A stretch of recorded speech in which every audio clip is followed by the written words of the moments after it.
একেবারে দোরগোড়ায় আস্থার মহাকুম্ভ। হাজার বছর ধরে কুম্ভে পুণ্য স্নান সেরে আসছেন সনাতনীরা। কুম্ভের সেই জমি সনাতনীদের বিশ্বাসের কেন্দ্র, আর সেই কুম্ভক্ষেত্রকে নিয়ে ছেলে খেলা। কুম্ভের জমি নাকি ওয়াকফ সম্পত্তি, ওয়াকফ বোর্ড নাকি জমি মাফিয়াদের বোর্ড। মানে যে কুম্ভমেলার উল্লেখ রয়েছে বিষ্ণু পুরাণে, শিব পুরাণে, সেই কুম্ভমেলার জমি ওয়াকফ সম্পত্তি। 5000 বছর আগে যে ধর্মের কোনো অস্তিত্বই ছিল না, এবার কুম্ভমেলার জমিকে ওয়াকফ সম্পত্তি দাবি করার পাল্টা কড়া ডোজ দিলেন যোগী आदित्यनाथ। आप देखें कि 3500 वर्ष पहले रहा हो या फिर 5000 वर्ष पहले, तब इस धरती पे इस्लाम नहीं था, तब तो केवल सनातन धर्म ही था। उस समय भी उल्लेख है, उस समय थोड़ा रहा होगा कि कोई जामा मस्जिद रही होगी, तो जामा मस्जिद तब थी ही नहीं, तब इस्लाम ही नहीं, तो जामा मस्जिद कहाँ से उस समय आ गई। और ये तो मैं ज़्यादा पहले की बात नहीं कर रहा हूँ, तो आईने अकबरी में इस बात का उल्लेख है कि श्रीहरि विष्णु के मंदिर को तोड़ करके और मंदिर को तोड़ करके वहाँ पर एक मस्जिद नुमा ढांचा खड़ा किया गया है, और वही जामा मस्जिद है। ये तो आईने अकबरी कहती है, ये उनका ग्रंथ कहता है, मैं थोड़े कह रहा हूँ। तो वे अपनी गलती को स्वीकार करें। हम तो इसी बात को कह रहे हैं भाई, जो सनातन धर्म से जुड़े हुए प्रतीक हैं उसमें अनावश्यक बाधा मत खड़ी करो, उसको वापस सम्मानजनक ढंग से दे दो। सौहार्द के हित में, स्वतंत्र भारत में ये सब भारत को प्राप्त होने चाहिए, अनावश्यक उसमें विवाद नहीं खड़े होने चाहिए। और ये मुस्लिम लीग की मानसिकता से देश नहीं चलेगा। ये भारत तो भारत की भावनाओं के अनुरूप, भारत की आस्था के अनुरूप चलेगा।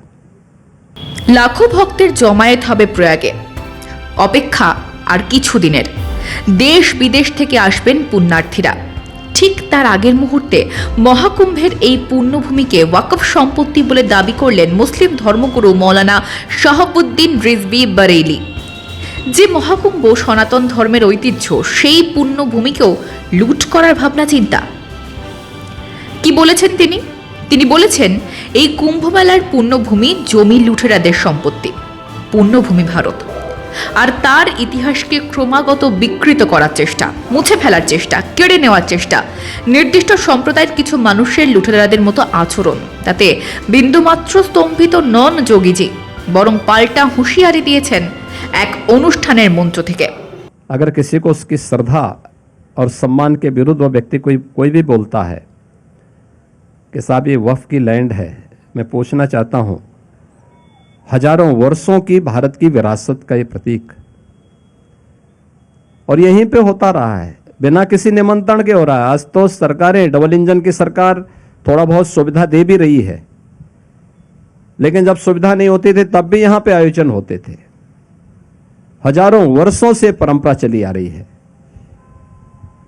और उसको भी अगर कोई वक्फ की लैंड बोल दे तो मुझे तो केवल ये कहना है, ये वक्फ बोर्ड है या भू माफियाओं का बोर्ड है।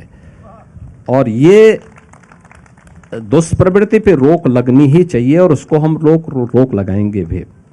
हम लोगों ने ऑलरेडी यहाँ पे अपने संशोधन कुछ तय किए हैं कि कोई भी लैंड जिस पर वक्फ ने अपना कब्जा किया है या वक्फ ने अपना दावा किया है, पूरे प्रदेश भर में हम लोगों ने इस बारे में कहा है कि पहले 1359 फसली की उस पूरे रिकॉर्ड को चेक किया जाए राजस्व रिकॉर्ड में, जिसमें कहीं भी वक्फ दर्ज करने के लिए उन्होंने क्या, पहले उसमें देखो कि वास्तव में लैंड किसके नाम पे थे, और फिर उसको हम वापस दिलाने का काम कर रहे हैं।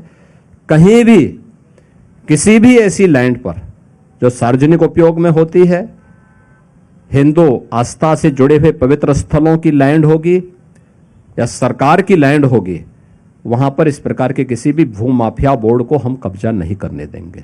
কি দাবি ওয়াকফ বোর্ডের দাবি কুম্ভের 54 বিঘা জমি নাকি তাদেরই। ওই জমিতে থাকা আখড়াও নাকি ওয়াকফ বোর্ডেরই সম্পত্তি। মুসলিম আস্ফালন এবং দিন দিন তা বেড়েই চলেছে। আসলে শুরু থেকেই তাদের এই আগ্রাসী মনোভাবের প্রথা যেন কিছুতেই ছাড়তে পারছে না মুসলিম ধর্মের কিছু মানুষ। তাই আজ এটা, কাল সেটা, এই দখলদারি করেই দিন কাটছে তাদের। প্রশ্ন হচ্ছে, শুধুই কি আস্ফালনের রাজনীতি, নাকি এর পিছনে রয়েছে কোনো বড়সড় ষড়যন্ত্র? कि जो जमीन है, जिस जमीन पर, जमीन के बहुत सारे हिस्से पर जो शामियाने तंबू वगैरह लगाए गए हैं, इंतजाम किए गए हैं, मेला लग रहा है, ये वक्फ की जमीन है और वहाँ के मुसलमानों की जमीन है। মহাকুম্ভের জমি ওয়াকফের দাবি চাউর হতেই ফুঁসছে সনাতনীরা। আসলে মহাকুম্ভ বিশ্বব্যাপী লক্ষ লক্ষ সনাতন ধর্ম অনুসরণকারীদের বিশ্বাসের কেন্দ্র, যেখানে কোটি কোটি সনাতন অনুরাগীরা জমা হন। সুতরাং এই সম্পত্তিকে কোনো লুটতরাজের দল এসে নিজেদের বলে দাবি করবে আর সেটা তাদের হয়ে যাবে, এমনটা তো হতে পারে না। তাই যারা মন থেকে সনাতন ধর্ম এবং কুম্ভকে সমর্থন করবেন, মান্যতা দেবেন, তাদেরই মহাকুম্ভের মহালগ্নে স্বাগত জানিয়েছেন যোগীজি। लेकिन अगर कोई किसी कुलसित मानसिकता के साथ यहाँ आता है तो मुझे लगता है कि उसकी भावनाओं को भी अच्छा नहीं लगेगा, उसको भी अच्छा नहीं लगेगा, और उसके साथ अन्य तरीके से भी व्यवहार हो सकता है। इसलिए वैसे लोग ना भी आए तो अच्छा है, लेकिन श्रद्धा के साथ आने वाला हर व्यक्ति प्रयागराज आए, चाहे वो किसी भी समुदाय मैं का कहना जो अपने को भारतीय मानता है, भारत की सनातन परंपरा पर श्रद्धा का भाव रखता है। बहुत सारे ऐसे लोग हैं जिन्होंने किसी कालखंड में किसी दबाव में आकर के उन्होंने, उनके पूर्वजों ने उपासना विधि के रूप में इस्लाम स्वीकार किया था, लेकिन वे भारत की परंपरा पर आज भी गौरव की अनुभूति करते हैं। अपने गोत्र को भारत की ऋषियों की परंपरा के साथ जोड़ करके देखते हैं। पर्व और त्योहारों में उनकी भागीदारी उसी रूप में होती है। वे लोग अगर परंपरागत रूप से संगम में स्नान करने के लिए आते हैं तो कोई बुराई नहीं है, उनका स्वागत है, वह आए, कहीं कोई समस्या नहीं। लेकिन अगर कोई ये कहने के लिए आएगा कि ये भूमि हमारी है और हम लोग इसको कब्जा करेंगे, तो मुझे लगता है कि उनको डेंटिंग पेंटिंग का सामना करना पड़ सकता है।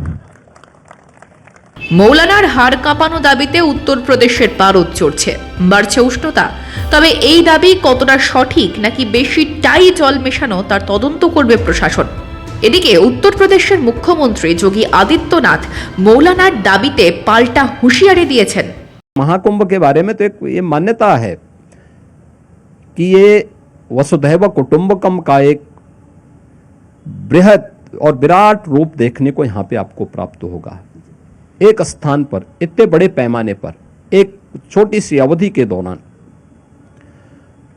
कोटि कोटि श्रद्धावान एक जगह एकत्र होंगे। वो पूरी दुनिया से भी आएंगे, देश से भी आएंगे, उसमें कोई किसी के साथ भेदभाव नहीं। लेकिन अगर कोई कलुषित मानसिकता के साथ आएगा तो मुझे लगता है उसके साथ उसको स्वयं भी अच्छा नहीं लगेगा और उसके काफी लंबे समय तक उसको स्मरणीय रहेगा। फिर দীর্ঘ 12 বছর পর হচ্ছে মহাকুম্ভ, সুতরাং তার আয়োজনেও বেশ দহরম মহরম। এ যেন এক মহা মিলনযোগ্য, তাই যথাযথ নিরাপত্তার প্রয়োজন। কড়া নিরাপত্তার চাদরে ঢেকেছে প্রয়াগরাজ। আগামী 13 জানুয়ারি থেকে 26 ফেব্রুয়ারি একেবারে পিন ফোটানো যায় না এমন নিরাপত্তা ব্যবস্থা তৈরি করেছে উত্তরপ্রদেশ সরকার। শাহী স্নানের পবিত্রতা গায়ে মেখে নিতে স্বাগত জানিয়েছেন সনাতনীদের। ব্যুরো রিপোর্ট, মাধ্যম।